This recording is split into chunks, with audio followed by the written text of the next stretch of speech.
On est d'accord que si vous prenez un objet qui vous entoure et que vous le jetez contre un mur, à moins que votre maison ne soit en pain d'épices, ou que vous utilisiez un missile, à aucun moment l'objet que vous avez envoyé ne va le traverser, et encore moins se retrouver intact de l'autre côté. Même en renouvelant l'expérience des milliards de fois, le résultat sera toujours le même.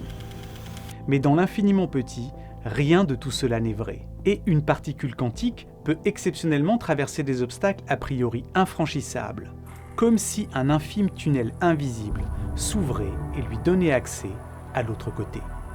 Ce bon gros morceau d'étrangeté tire son explication dans le fait qu'à ces échelles, les particules sont aussi des ondes de probabilité, qui, si elles disposent de beaucoup d'énergie, s'enfoncent en partie dans les obstacles qu'elles rencontrent, et si ceux-ci ne sont pas trop épais, peuvent les traverser.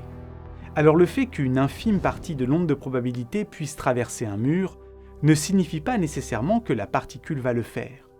mais que, sous sa forme de fonction d'onde,